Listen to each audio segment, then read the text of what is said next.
Hello everyone, welcome to next episode of IFT VK call. Today again Marvin and he gives a talk about the infinite inflation glitch. Yes, Marvin, you have the floor. Yes. So from last time, it seemed popular to talk about various vulnerabilities. And when I hear about that, my favorite to go to is not the weak Fiat Shamir or even the new strong Fiat Shamir attack that we talked about last time, but rather this infinite inflation glitch that existed in 2018. So we're going to talk about this in terms of a cautionary tale. And the goal of this is to kind of give you a historical perspective of overview. We will dive into the protocol that was used and how the attack could be done, but more from the general idea. And well, you know, too much math. There obviously will be a little bit of math though. Okay, so the first natural question is, well, what the heck was this infinite inflation glitch? It was an exploit that a malicious party could have used to forge a transaction that would, you know, basically created value. So you counterfeited funds, and it would have been accepted with, by a verifying party with 100% probability. And a variety of privacy cryptocurrencies were affected: Zcash, Horizon, Komodo, private Bitcoin, um, and many others. Now, given the fact that we have privacy cryptocurrencies, this counterfeiting is very, very hard to detect because you're talking about shielded transactions where the sender and the amount might be, kind of private. So you don't as readily have a total of the network that you can check that you might have in Ethereum or Bitcoin. Now, one thing to also keep in mind with this vulnerability we were going to talk about is it did not affect the security of users or other users' other tokens. It only affected kind of the overall currency in the network so that a malicious party could pay themselves some obscene amount, which is why we have infinite inflation. Okay, so let's talk about the timeline of this. Uh, Gabi Gab Izan. I've heard it pronounced, I think, exactly once in my life this morning when I looked it up, so I completely apologize when I butcher every name. Um, Very brilliant ZK researcher with, at the time, Electric Coin Company. He's worked with Aztec, brilliant work that he's done in general. But he discovered this flaw in an optimized version of Pinocchio while he was preparing a conference talk. And this is really bad because optimized Pinocchio is what Zcash, Electric Coin Company's currency, used at the time for the Sprout version of ZK Cash, Zcash. So he discovered this, realizing, oh crap, infinite inflation can occur. A malicious party can create value while he was making this talk, and immediately contacts other a very select few people in Zcash, one researcher, and then they went to the CTO and CEO. And from March 2nd to October 27th, everything was being done very hush within Zcash. They deleted public parameters accidentally, emphasis in the accidentally quotes for it, because the vulnerability relies on these public parameters that they had used a multi-party computation with community support to generate. So if you're familiar with power tau used for KZG, something like that, which is exactly why Gabizon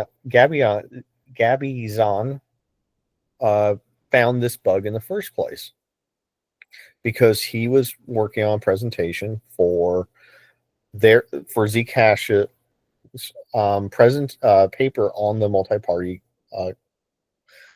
computation protocol that they used to do this. And so they deleted this so that it would minimize the possibility of someone using the exploit. And during this time, they came up with two proposals for how to handle this. One was, we can do a hard fork and create new public parameters without this vulnerability, or we can convert to Grot16.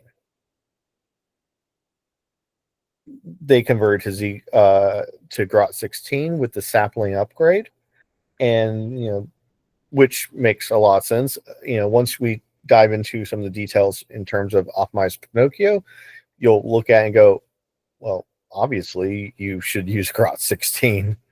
But this is 2018. Grot16 would come out obviously in 2016, and optimized Pinocchio was 2014. Original Pinocchio was 2013. So it kind of made sense to go with an older, essentially safer option.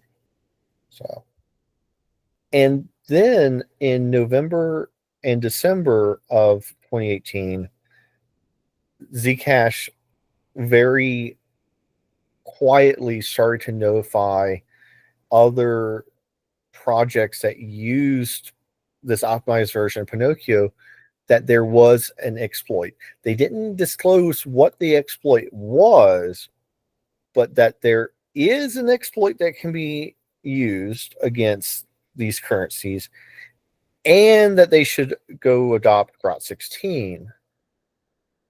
So they were doing this very quietly. The communications are actually published on Zcash's website. And in February of 2019, Zcash finally publicly announced the existence of the exploit, as well as, I believe this is when the actual paper for the exploit was published on ePrints, how the exploit worked. If you want to look at some of the drama, there are some criticisms of how Zcash handled this, because they didn't notify all the teams that necessarily were affected. So there's some bad blood between Private Bitcoin and Zcash that I don't really understand, but because I haven't dived deep enough, essentially. But if you want some drama threads, there are some on that. But to be fair, if someone not associated with these cryptocurrencies had found the exploit, they could have either used it, or written a paper, not thought about the ramifications, and posted the e-prints or on a Reddit, and bad things would have happened. So probably at least minimize the impact. So I keep mentioning that this is an exploit that used optimized Pinocchio. So what is optimized Pinocchio? Well, really, what is Pinocchio? It's a pairing-based ZK snark that predates Grot16. Grot16 is a pairing-based, ZK snark as well. So it's succinct, non-interactive, argumentative knowledge. I don't really want to dive too much in that unless there's questions, which I'll be happy to answer. But when we talk about ZK snarks, we kind of also have these additional properties in mind. What kind of circuit does it use? Well, it uses a QAP circuit, just like Grot16. QAPs can be thought of as R1CS. They're really the same in many ways. It's just kind of notational. So same idea. The big thing is also okay, what about the proof size? Well, Grot16 is wonderful because it has 2 elements from G1 and 1 element from G2. And we see that Pinocchio is quite a bit bigger. It has 7 elements from G1 and 1 element from G2. Depending on what other advantages you get, that might be okay, but this is a very much circuit specific setup, just like Grot 16. One of the downsides of Grot 16 kind of in the modern era is that Grot 16 is circuit specific. It's not universal like Plonk. So every time every application, you need to produce new public parameters to handle that circuit. Also, the verification requires 5 pairing-based identity checks. Grot 16 only requires 1 pairing-based identity check. Multiple pairings in that, but 1 equation that you need to check. So Pinocchio has a lot more going on, and this is the optimized version, than Grot 16. That makes sense because, again, we're talking about something from 2014. So Grot would have been fully aware of this while working on the paper. Okay. Before I have a brief circuit digression, is there any questions?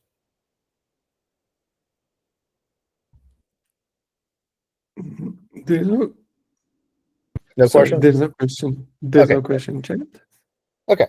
So to talk about these public parameters, I need to kind of digress and talk about the circuits briefly, just so we're all on the same page. And a QA circuit, a QAP circuit, as well as a R1CS circuit, kind of only really cares about the multiplication gates. Yeah, there's addition gates, but you could collapse the addition gates into a linear, expression, and that's fine. The multiplication gates are really the ones that matter. And what we do is we can take all of these where A is the left input of a multiplication gate, B is the right input of a multiplication gate, and C is the output. And if we have an entire circuit that's composed of a bunch of addition and multiplication gates, well, like I said, we collapse the addition gates into these linear expressions in terms of, public inputs or private inputs. And we're able to then go, okay, well, we got rid of all the addition gates, we now just have multiplication. And we can essentially construct polynomials that represent all the left inputs that will ever occur in your circuit, as well as the right inputs and the outputs. And that's what ABC refer to in terms of these polynomials below. Okay. So given that, we can now talk about the public parameters. So like Grot 16, we have a bunch of trapdoor values. We have, well, I don't really want to read them all off because I'll get tongue-tied, but we have quite a few public parameters. For not public, definitely don't want these to be public in the name trapdoor. That would be bad. That's a whole different, easier exploit. But with something like Route 16, you only have, I believe, 3 trapdoors. Here we have quite a few, and these are all going to be used in kind of elaborate ways. And we're going to use this constant value L for the number of public inputs in the circuit. That's just going to come up a little bit. Now, if you've seen Grot 16, you kind of have it in your head vaguely that there are some public parameters or the common reference string that looks pretty unpleasant. And now you suddenly think it looks pretty nice comparatively. Because this is all of the public inputs that would have been needed to be computed by a multi-party computation that Zcash had ran. And if they had decided to do a hard fork, they would have had to recompute all these values in that multi-party computation. Um, I I'm not sure how long those computations run for, but I know they usually have very large buildups, advertising to try getting as many people involved as possible to provide as much randomness. And usually the security guarantee is that as long as one honest person is involved, these are secure. So these values at the top, these trapdoors, are plugged into these, are essentially computed without any real usefulness revealing it. But these are the values that essentially each participant's providing to help compute these values down here. And the aggregation of all those values is the true trapdoors. But so no one knows what those values are, is the key. Now, the exploit used just this. It turns out that and all you needed to optimize Pinocchio are these values in the public parameters. And this actually resulted in something very, very interesting. So I don't have a slide on the proof generation for Pinocchio, since it's a little bit more technical than I wanted to necessarily get into for this, since the idea is like, how do you forge a proof? But it turns out that these particular public parameters are not used in the proof generation, which results in the most interesting example of engineers got something right that researchers got wrong. So, usually engineers kind of get a bad rap occasionally for, messing things up or not fully understanding and implementing something wrong, etc. But the really cool thing about this is not every software implementation of optimized Pinocchio had this vulnerability. Because if you didn't program these parameters that are never used, you didn't have that vulnerability because you didn't have these problematic values that we'll see how you use later. But so that I think that's really cool. The really strange thing is the optimized Pinocchio paper. The paper has this vulnerability, but the code implementation does not from that paper because they omitted these because again they don't use them. The other thing that you may be wondering is, what about security proofs? Shouldn't this have been caught? Well, that's a problem because optimized Pinocchio, the original paper did not actually have a dedicated, fleshed out proof for security. They just said, okay, well, Pinocchio was secure. This is so similar to Pinocchio that we should be secure. And it turns out that another vulnerability was caught by Perrineau in a 2015 paper that found, like, hey, you need another you need some linear independent dependencies. You need some linear dependencies in these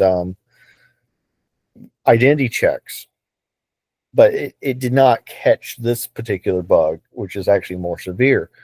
So there was Zcash at one point had tried writing a paper to prove the security in 2017, but that had a flaw in it. So kind of a nice paranoia for the moment, but again, for the engineers, if you study and notice that, hey, you can save yourself some coding and computer time by not writing something that's not used, you might accidentally make something more secure. All right. So now that we want to know, how do you verify a proof in Pinocchio? Because to forge a proof in any ZKP, you have to exploit the verification process. If we're forging a proof, it really doesn't matter how I would honestly make the proof. I just need to know how you're going to verify it so that I can exploit it. Okay, so there's the verification checks.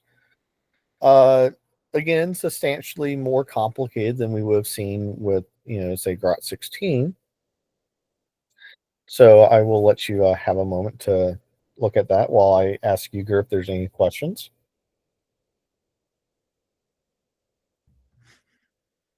I think there's no. Okay. And everybody's just like staring at this going, what were they smoking? It looks like a lot. I But it really is not as bad. Grot 16, you have to stare at for a long, long time to kind of figure out like the really slick way that Grot 16's like put together. Pinocchio, and this is not to diminish the amazingness of Pinocchio, and in particular, again, this is the optimized version. Please don't ask me the difference between the two. But with the optimized version of Pinocchio that we're looking at, it's a lot easier to kind of see how all the wires and everything's coming together. It looks a lot more complicated, but if you're trying to break it down step by step, it's a lot easier to kind of absorb. But again, since I'm just throwing the identity checks at you, oh dear, what the heck am I looking at? And that's fine, because all we need to know is our proofs consist of 8 group elements. We have a public inputs vector, which has L plus 1 entries. The first entry, the 0th entry, is just 1. That's fairly standard. And that's going to be used in this like public input component. Something like Plonk has a public input type component. This part, the verifier gets to compute so that they can, make sure that there's not like some shenanigans with the public inputs going on. So fairly straightforward for the moment. Again, we're not trying to prove anything with this yet, but we're going to try forging a proof using the elements that we've already decided should not have been in the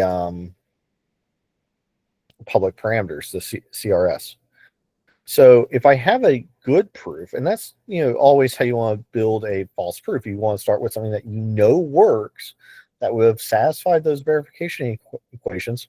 So if you have a proof that works, then you have your public inputs that works. And we are going to use these elements to forge a proof. So what we're going to do is we're going to pick any vector this y vector is going to replace our x vector. And the only requirement that we're going to put on the y vector is, again, the 0th entry should be 1. If the 0th entry is not 1, then, well, anyone can kind of tell that you did something. So the 0th vector needs to be 1. But this can be anything. So in terms of Zcash, this is where we would be kind of putting our value. So if you maybe consider this as like a de-shielding transaction, maybe, because, if you have a de-shielding transaction, you're spending a UTXO. So there's no telling what was contained in that UTXO, and you're kind of pulling value out. Okay. And since we're changing the public inputs, that means we need to figure out which identities are used that uses that public identity portion. And that's, these two. And both of these include this portion pi a. from the proof. So what we're going to do now is to exploit pi, to exploit our change in values. We need to essentially add or remove these numbers. Like, we're going to kind of put stuff into pi a, into our replacement pi a, to make things cancel out. So that's what we're going to do. And if we're going to do this with pi a, we really need to do this with pi a prime. And that's just because pi a prime is defined in terms of pi a. Don't worry about how at the moment. It'll actually be on the next slide, So we're going to do that. And like I said, we need to kind of balance these out using the definition. And like I said, the difference of pi a versus pi a prime is this rho a. That's the only difference, is that multiplication. So we're going to add this so that we can kind of figure out the difference between xi and yi so that we can incorporate these values in. By doing this with eta a and eta a prime, it turns out that one, we have the public inputs function for y plus eta a equal to public inputs of x plus pi a. Those are absolutely equal. And that was crucial because, again, notice if I replace this portion right here with eta a and the y, none of this has changed. I now have an equality because we assume that this part was equal because we started with a valid proof. So we've maintained equality here.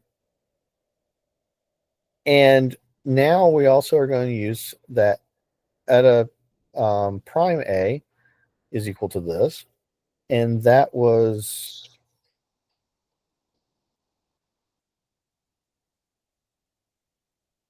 No, that's the factor we're going to use in a moment. Sorry.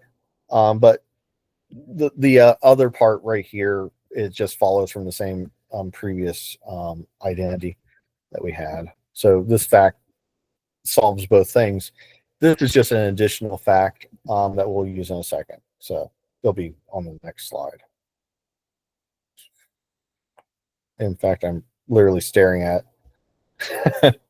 Okay, so since we're replacing both of these, we've established that identity 4 and 5 were already handled. So we need to now go through the three others and find out the ones that require pi a and pi a prime, from our valid proofs, because we have to replace these. No matter what we change, 2 and 3 are going to be the same because we're only affecting the public inputs. So number 1 is the only other identity we need to do, but that's not that big of a deal because, as I mentioned, I probably highlighted the wrong one a minute ago. The only difference between eta a and eta prime a is this alpha a. I think I said rho a earlier. I apologize. You can clearly see that they're in the same. So alpha a is the difference. Sorry. Yeah. So that manipulation, just by defining eta a correctly, we already have that number 1 satisfied. So, yeah, emphasizing that we changed it. So due to that, we actually have that these two values with eta a and eta prime a will go ahead and be enough for us to change. If you're wondering, that holds due to just the bilinearity of it, but even that's kind of overkill, but certainly. So we're able to, just by computing these two values, eta a and eta prime a, using, again, the public inputs that we didn't use and shouldn't have been included in the CRS, we've now constructed a proof that we know will get verified and accepted, and this will occur with probability 1. Okay. So, as I kind of alluded to earlier, if we didn't have these public parameters, everything else would have been safe. There were some projects, like I said, that used this optimized Pinocchio that were secure, some code bases that were secure as well, that didn't need a multi-party computation. So if Zcash had decided that they wanted to continue to use optimized Pinocchio, they would have had to have ran a new multi-party commitment protocol to compute all these other new values. You might be wondering, okay, well, why would they need to do that? They accidentally deleted it, so it's not online anymore. So why would that be? Well, sure, that's true, and it was, those parameters were essentially, one, deleted, they were encrypted, they were put in a lockbox, hidden from the world, to make sure that no one who was in the know between March and October could exploit this. But one, okay, even if everyone at Zcash would, well, not everyone, the basically 4 people who knew about this and knew about the backup were honest and never would have exploited it, this was still publicly available before its accidental deletion. So anyone could have downloaded it, which leaves that paranoia. So it's safer to recompute this. But again, they decided for Sapling to go with Grout 16. So that was avoided. And like I said, this is a protocol that optimized Pinocchio existed from like 2014, somewhat 2013. And this exploit was discovered March of 2018. Paper was published in 2019. So why was this so difficult to find? Well, one, it was kind of subtle. There was numerous papers, like I said, that were about this one, optimizing this version, finding other exploits, but it eluded kind of the experts for years. It also required a high level of technical and cryptographic skills to kind of detect it, and you would have had to not only have time to detect it, but kind of be looking for it. And it often, when you read papers and work through papers,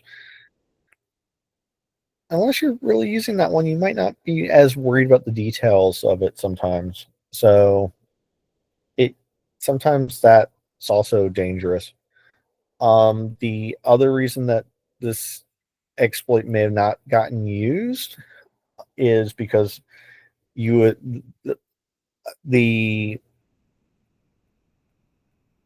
all the public inputs for the multi-party transcript inside of it, it wasn't really heavily downloaded. You would had to have kind of worked through to find the particular values you needed.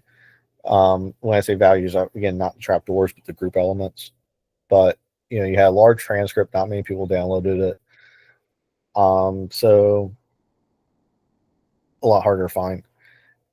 And fortunately, there was no evidence that the exploit was used. So, because again, you've had to have had someone who was malicious with this high level of knowledge and cryptographic skills, and that doesn't appear to be the case. So, what should we potentially learn from the infinite inflation glitch?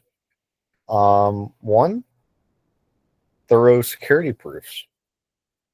And also, audits are really good.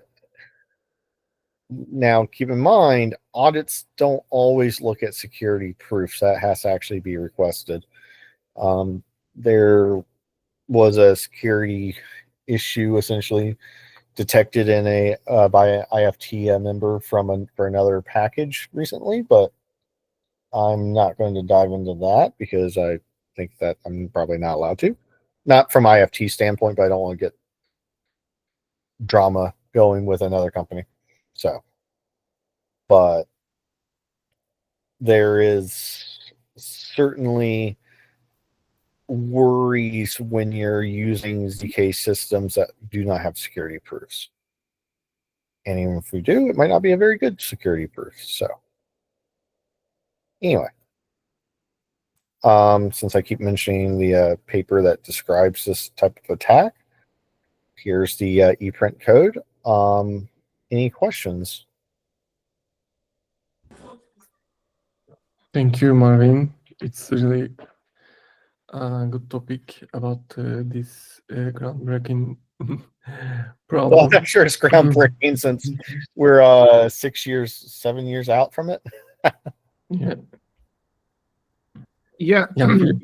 I have a question. Sorry. So, okay, did they learn their lesson since that was 6 years ago? That's my first question. Are they actually doing security audits and thorough ones? So with Zcash, I would say yes. Every name that I can think of in terms of Zcash, whether they're currently there or not, because people kind of move around a bit. But Zcash in particular has some amazing researchers, and I think this exploit probably being like on the potential receiving end of this exploit probably scare them quite a bit to make sure they do their due diligence. I mean, just the fact that the CEO probably you kind of worry that go, oh well, we need to do security checks and stuff. You might, a non-technical person might be like, oh well, that's theoretical stuff, that's not important. But I think with Zcash especially, having found this bug, knowing the ramifications, the paranoia, because like I said in the timeline, well, the part I didn't tell you is in this March 2nd to October 27th, as far as I'm aware, based on Zcash's history timeline that they provide, only I think 4 or 5 people in Zcash were aware of this exploit. They didn't tell the other engineers, I think, about this until like December or in January. Yeah. So all of this is behind the scenes, and with an Electric Coin Company, I believe is a fairly large company at the time, as well. So I think that much stress on a couple of people probably made sure that they never do it. However, as an industry and as a whole, I don't think this lesson has been learned, because you are seeing a lot of companies no longer write papers. I understand, I'm going to this is not me picking on Aztec. I'm going to use Aztec as an example, but Aztec as an example in the good way. Just in case anyone, I wanted to preface that. So Aztec with Plonk, Plonk gets updated every so often. It was recently updated, I think, a week ago for updating references or something, very, very minor. But Aztec for Plonk, as far as I can tell, they have no interest in publishing paper, and that's fine. And the previous update to that, I think, was 2022, so I've been a bit. But the dangerous part about going, okay, well, Plonk is not getting published, is you kind of go, okay, well, it's not going through peer review, but these other papers for optimized Pinocchio and stuff like that had been peer reviewed. So I don't think not publishing in the traditional sense is the problem. because Plonk's paper's out there. We can go read it. We can work through it. So I think just throwing things on ePrints is not the worst thing in the world. I mean, if Aztec just wanted to have a blog where with documentation page essentially where here's the details of everything, that would be vaguely acceptable, because again we could read and work through the details. I think the dangerous thing is that we have again, I'm not wanting to pick on Polygon, but this is more from an academic background and a research background for me, is that you have something like Polygon's Plonky and like Plonky 2, where there's not really a paper, and to learn it you have to go through the code base. And Plonky 3. Yes, well, Plonky 3 is brand new. I think it's still like disclaimed as don't use in production. Yeah, got it. But yeah, Plonky 3, and Starkey, but none of these have essentially papers. Yeah, sure. Plonky 2 is uses, I believe, FRI, or is it IPA? I don't remember. I knew like 2 months ago. I always forget the explicit details, but they don't have like a formal paper, and that is where it gets a little dangerous to me, is that you don't have the details. And I know Plonky 2 and even Plonky 3 are doing some additional stuff that I think it makes audits, whether they're formal audits or independent audits of like someone who wants to use Plonky to be able to go through it. So I think that's a little bit dangerous, and I understand the engineering aspect of, well, I want to produce this so that people can use it, so we can move on. The write-up is just the write-up. Who cares about the write-up? It's the code base that matters. But I think that's the dangerous side, is that if we go too far in the GitHub repo direction only, it makes the audits a lot harder for researchers to go through, and you kind of get this more trust system, and you don't have the security proofs that you should have. So I think some companies have learned because they were vulnerable, and I think we are going potentially the wrong direction. Got it. Did Zcash ever release a statement regarding the exploits on Horizon and Komodo, and how much money was lost in those terms, or did you just admit there's an exploit and that's it? From everything I've seen, it is believed, because from my understanding, Zcash waited till Komodo and Horizon were able to transition from Pinocchio. So I think they were able to I don't think Zcash like threw Pinocchio through Komodo or Horizon under the bus. I believe they were able to switch the Grot 16, or in before the exploit existence was announced. From everything I've seen, it's believed that nobody suffered from this exploit. Mm-hmm. Now, as I alluded to earlier, there were some teams that were not notified that used it, most notably Private Bitcoin. And I'm not clear on the drama between Zcash and Private Bitcoin, but apparently there was some drama, and Private Bitcoin felt slighted that they were not notified of this before the exploit's existence was announced. So but I'm not sure if Private Bitcoin was not vulnerable, but I don't know if the exploit was attacked on them soon enough, because even announcing the existence of it, you have to have been someone who reads technical papers, known immediately which projects you can go use that use this optimized Pinocchio that you could try to exploit, find out whether their engineers were very slick with writing their code, which removed those parameters that you didn't use in proof construction, and hope that the cryptocurrency that you wanted to exploit hadn't seen the paper and immediately accidentally deleted their public parameters. So I think there's so many moving wheels that even with the knowledge of the exploit, a malicious party might have been behind, too behind. But like I said, there is some drama stuff about private Bitcoin and Zcash in terms of this.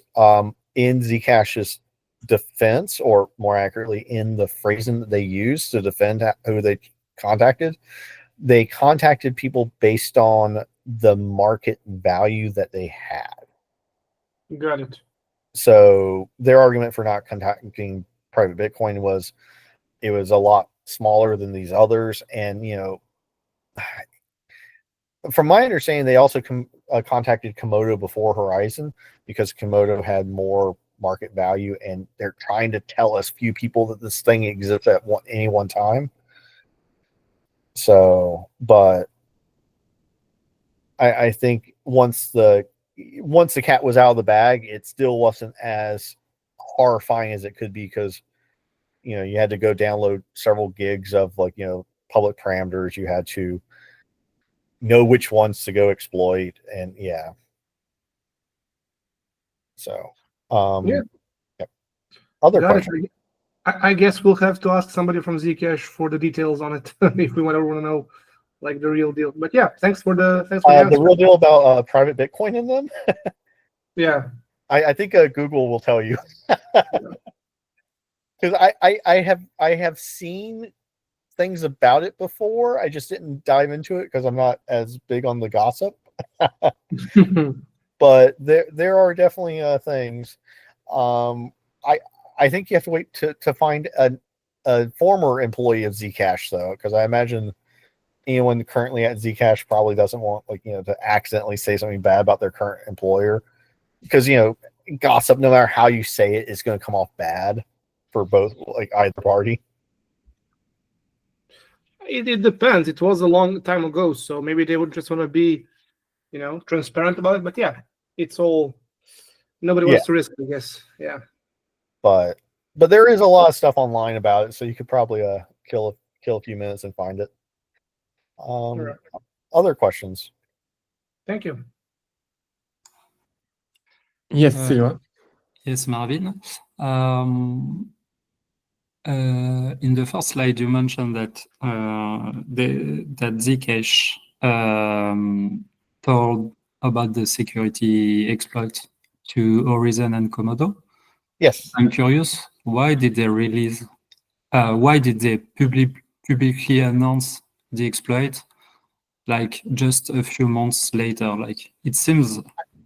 I think well, so the thing you have to keep in mind with the March 2nd to October 27th, because because I can see that you're going, well, they had several, Zcash gave themselves several months to figure this out. And then they give Komodo and Horizon no time comparatively.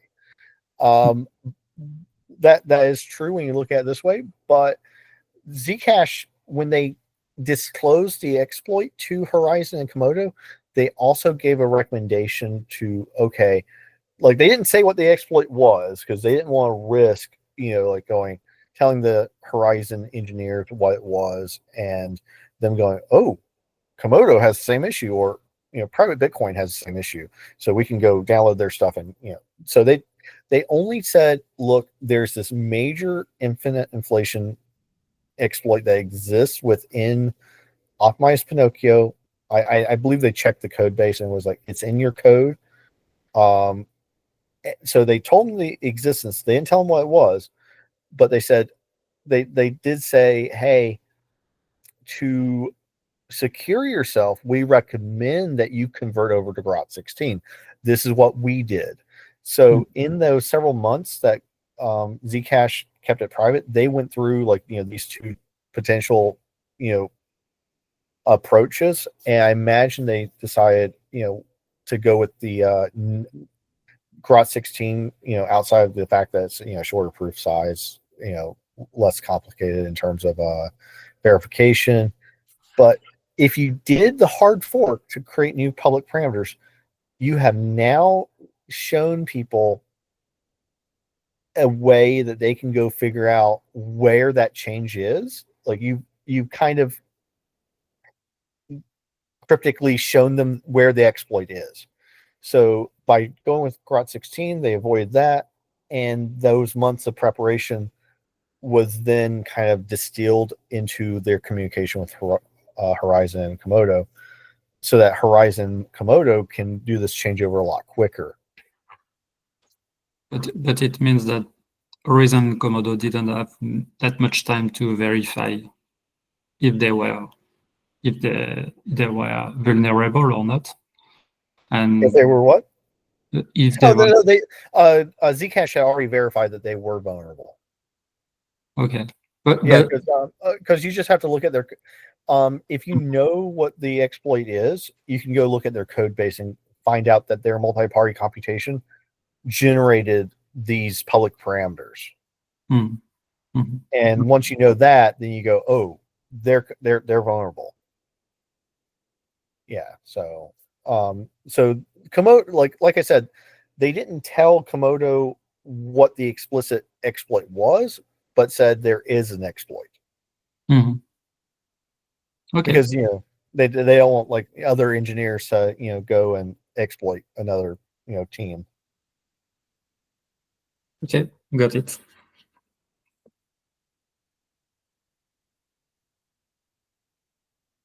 Other questions?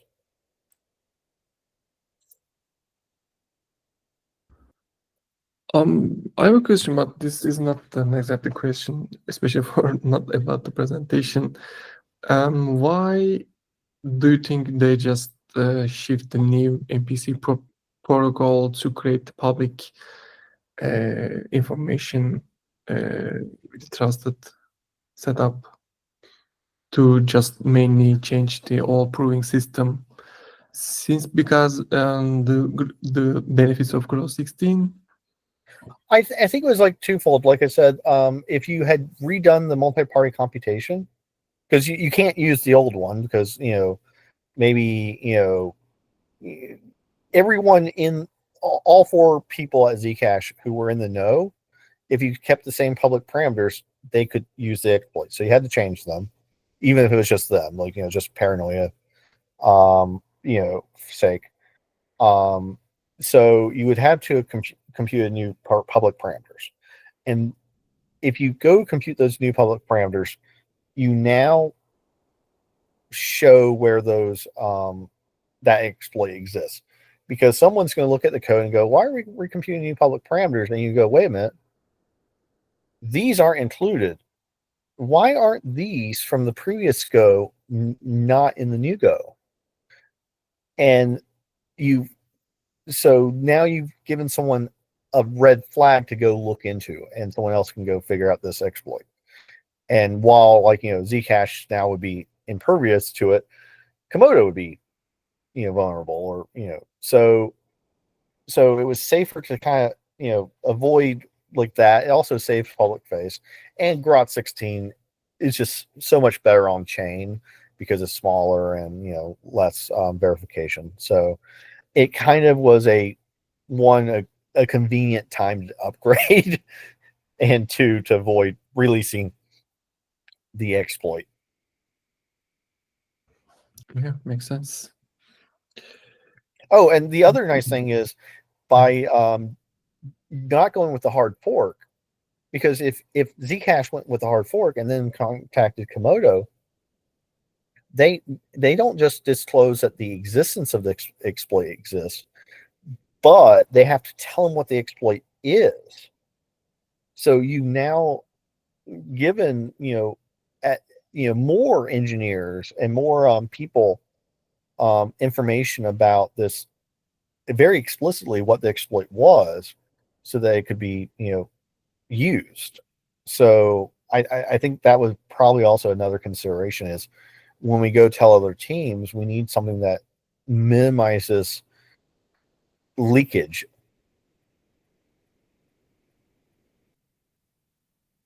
Yeah. And if there's someone to exploit this code to have some amount of Zcash, we never know, right? The So attack is only yeah, 50,000. I've always Yeah, been kind of USD. perplexed by that. Like, them going, oh, it doesn't look like it's been used. My suspicion is that Zcash would probably believe that if someone exploited it, they weren't exploiting it for like $100. So I think they were looking for like, unreasonably large transactions that disappeared off their network very rapidly. Yeah, yes. So Only way to detect it.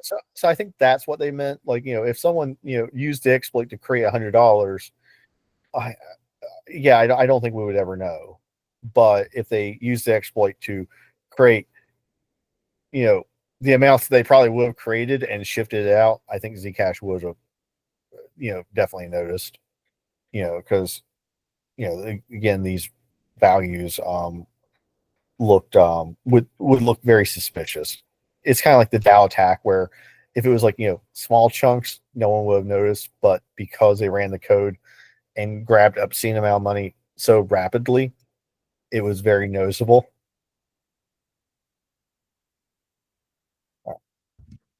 Yeah, it's really amazing in a bad way.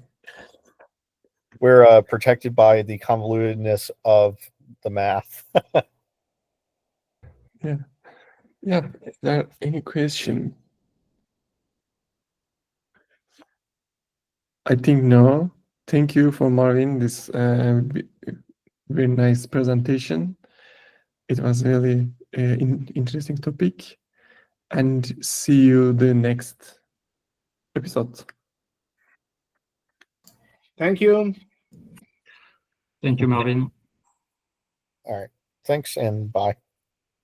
Bye bye. See ya.